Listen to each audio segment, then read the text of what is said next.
Hello बच्चों, मैं जयनाथ राही, जीव विज्ञान शिक्षक। बच्चों, आज हम कक्षा 12 के विषय जीव विज्ञान के अंतर्गत पाठ 13वां है, जिसका नाम जीव एवं समष्टियां। उसके अंतर्गत आज हम पढ़ेंगे क्या? सहोपकारिता, जिसे बोलते म्यूटलिज्म। यह क्या है?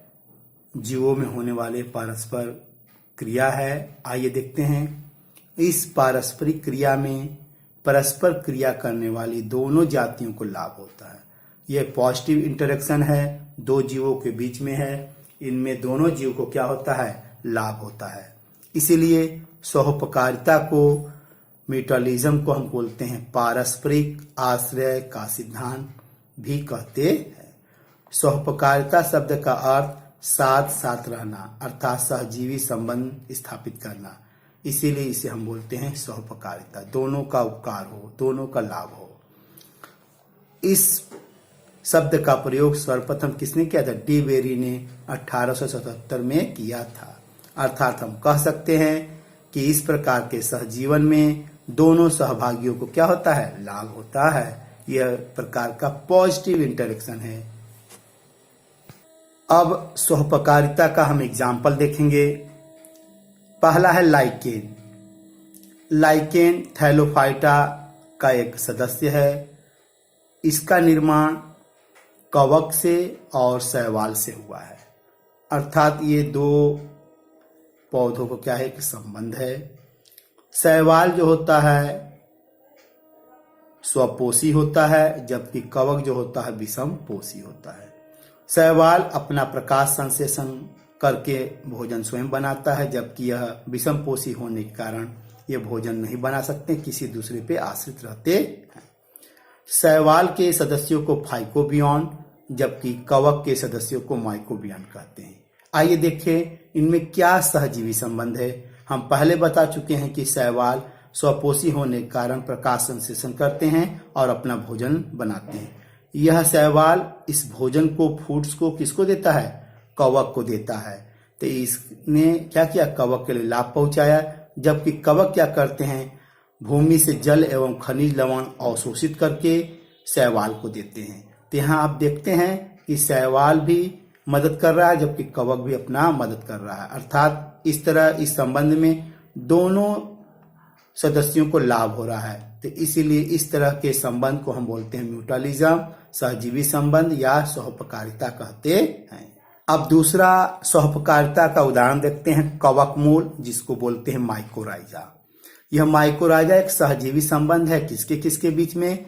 कवक तंतु, फंगल हाइफी और उच्च पादपों का मूल, रूट्स ऑफ हायर प्लांट, ये दोनों लोग का क्या है? संबंध है।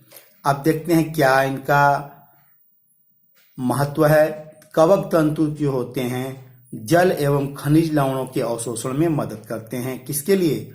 उच्च पादपों के मूल में सहायता करते हैं कि आसानी से अवशोषित कर सके। मुख्यतः यह फास्फोरस लवण का क्या करता है? अवशोषण में मदद करता है। इस तरह कवक ने अपना योगदान दिया। जबकि उच्च पादपों का क्या योगदान है? कि यह एनर्जी उत्पन्न करने वाला कार्बोहाइड्रेट युक्त पदार्थ किसको देते हैं? कवक तंतु को देते हैं। इस तरह ये दोनों क्या हैं? लाभकारी संबंध है। कवक तंतु को लाभ हो रहा है कार्बोहाइड्रेट्स के रूप में, जबकि उच्च पादपों को लाभ हो रहा है फास्फोरस या जल के रूप में। तो इस तरह के संबंध को हम बोलते हैं क्या? माइकोराइजा। और यह सहोपकारिता का बहुत ही अच्छा उदाहरण है। आइए इसके टाइप्स को देखते हैं। इक्टोमाइकोराइजा और इंडोमाइकोराइजा। इक्टोमाइकोराइजा किसमें है? यूकेलिप्टस में देखा जाता है, ऑक में और चीड़ में। इसमें क्या होता है? कवक तंतु उनकी जड़ की कोशिकाओं को क्या है? भेद कर अंदर नहीं प्रवेश करता है, इसीलिए इनको इक्टोमाइकोराइजा कहते हैं। जबकि इंडोमाइकोराइजा में क्या होते हैं? कवक तंतु आर्किड जड़ों को भेद कर उनके कोशिकाओं में भी पहुंच जाते हैं, इसीलिए इसे बोलते हैं इंडोमाइकोराइजा। यह आपके प्रतियोगिता परीक्षाओं में बहुत ही ज्यादा पूछता है। इंडोमाइकोराइजा किस में देखा गया है? ऑर्किड में देखा जाता है। अब तीसरा म्यूटलिज्म का उदाहरण देखते हैं, पुष्पों में परागण। हम जानते हैं कि पुष्पों में परागण कीट या जंतु करते हैं। यहाँ देखिए आपको पुष्प बना हुआ है, यह है कीट या जंतु है। अब देखते हैं दोनों में क्या क्या योगदान अपना अपना करते हैं। पुष्प जो होते हैं परागित करने वाले कीटों या जंतुओं को पुरस्कार या शुल्क के रूप में पराग उपलब्ध कराते एवं मकरंद देते हैं।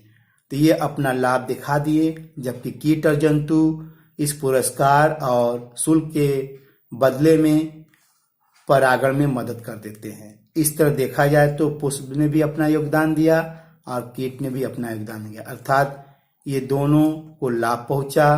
तो यह एक प्रकार क्या है, सहजीवी संबंध है, अर्थात सौहार्दता को दिखाता है।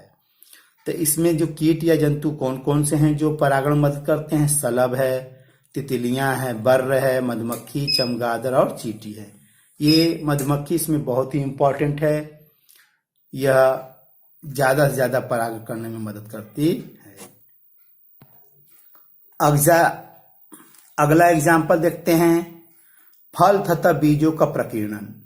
फल तथा बीजों का प्रकीर्णन किसको क्या कहते हैं, जूकोरी कहते हैं। तो फल तथा बीजों के प्रकीर्णन में जंतु मदद करते हैं, अर्थात यह एक प्रकार का सौहार्दता संबंध को दर्शाते हैं। आइए देखते हैं, वृक्ष के जो फल होते हैं उनके अंदर हम जानते बीज होते हैं। जो वृक्ष होते हैं वह अपने रसीले पोषक फलों को या बीजों को जंतुओं को देते हैं, जंतु उनको खाते हैं। साथ में जंतु क्या करते हैं, इन फलों तथा बीजों के प्रकीर्णन में मदद करते हैं। तो यह अप्रत्यक्ष रूप से एक दूसरे को लाभ पहुंचा रहे हैं, अर्थात वृक्ष भी को ये लाभ हो रहा है कि उसकी वंशावली दूर दूर तक फैल रही है। एक जगह यदि सभी वृक्ष उग जाएंगे तो उनके अंदर जीवन संघर्ष के दौरान उनका विकास उतना नहीं हो पाएगा, इसीलिए प्रकीर्णन की मदद ली जाती है। तो प्रकीर्णन में जंतु हेल्प कर दिए, जबकि जंतु क्या लाभ हो गया, उनको रसीले पोषक फल बीज प्राप्त हो जाते हैं। तो इस तरह के जूकोरी जो संबंध है वह म्यूटालिज्म अर्थात सहजीवी संबंध को दर्शाता है। एक विशेष प्रकार का संबंध है, वह भी सहजीवी संबंध को दिखाता है। ये किसके किसके बीच में, अंजीर और बर्र के बीच में यह एक विशेष संबंध है। आइए क्या फायदा है, बर्र के लिए फायदा है, अर्थात कह सकते कि अंजीर जो पुष्पक्रम है वह बर्र के लिए क्या देता है, अंड निक्षेपण के लिए स्थान देता है। साथ ही साथ परिवर्धनशील बर्र के टिम्बकों को बीज के रूप में पोषक आहार प्रोवाइड करता है। तो अंजीर पुष्पक्रम क्या मदद कर दिया कि जगह दे दिया, अंडा भाई आप दे सकते हैं। अंडा जब टूटता है तो बर्र के डिम्बक निकलते हैं, तो उसी अंजीर के फल के बीजों को आहार के रूप में खाते हैं। जबकि बर्र के लिए क्या फायदा करता है, अंजीर के लिए बर्र क्या करता है, परागण में मदद करता है। इस तरह यह संबंध क्या है, सहजीवी संबंध को दर्शाता है। अगला एग्जाम्पल देखते हैं, जू क्लोरेला। जू क्लोरेला क्या है, एक विशेष प्रकार का शैवाल है। आइए देखते हैं क्या संबंध है। शैवाल जिसे हम क्लोरेला बोलते हैं और हाइड्रा के बीच में क्या है, एक संबंध है। तो हाइड्रा के शरीर के अंदर जो क्लोरेला पाया जाता है उसे जू क्लोरेला बोलते हैं। हम जानते हैं क्लोरेला प्रकाश संश्लेषण करने में मदद करता है, इसीलिए शैवाल जो है क्लोरेला वह भोजन और ऑक्सीजन देता है, किसको, हाइड्रा को देता है। जबकि हाइड्रा शैवाल के लिए कार्बन डाइऑक्साइड मुहैया कराता है, साथ ही साथ खनिज लवण प्रदान करता और उसको संरक्षण भी देता है। इस तरह यह संबंध में दोनों पार्टनर या साथियों को लाभ हो रहा है, इसलिए यह संबंध सहजीवी संबंध को दर्शाता है। अगला एग्जाम्पल है राइजोबियम लेग्यूमिनोसोरम जीवाणु। यह राइजोबियम कहाँ पाया जाता है, दलहनी फसलों के जड़ों में पाया जाता है। यह भी एक बहुत ही उत्तम सहजीवी संबंध को दर्शाता है। राइजोबियम क्या करता है, वातावरणीय नाइट्रोजन को जमीन में जमा करता है, अर्थात नाइट्रोजन स्थिरीकरण करता है, जिससे दलहनी फसलों को वह नाइट्रोजन नाइट्रेट के रूप में प्राप्त हो जाता है। जबकि दलहनी फसलें राइजोबियम को भोजन प्रदान देती हैं और साथ ही साथ आश्रय भी प्रदान करती है। इस तरह ये दोनों जीव एक दूसरे के लिए हैं, लाभकारी हैं, सहजीवी संबंध को दर्शाते हैं। फिर से बता दें, राइजोबियम जीवाणु दलहनी फसलों के जड़ों में पाए जाते हैं और राइजोबियम जीवाणु वातावरणीय नाइट्रोजन को जमीन में जमा करके नाइट्रेट के रूप में परिवर्तित कर देते हैं। अब पौधे जो होते हैं जड़ों से उस नाइट्रेट को लेकर के भोजन का निर्माण करते हैं। और दलहनी फसलें भोजन और आश्रय के रूप में राइजोबियम की मदद करते हैं। इस तरह यह म्यूटालिज्म संबंध को दर्शाते हैं।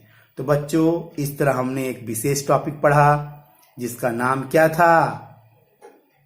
सहपकारिता, सहजीवी संबंध म्यूटालिज्म कहते हैं। तब तक के लिए नमस्कार, धन्यवाद। हमारे चैनल पर बने रहिए। इस पाठ से संबंधित वीडियो आपको समय समय पर मिलता रहेगा। नमस्कार, धन्यवाद।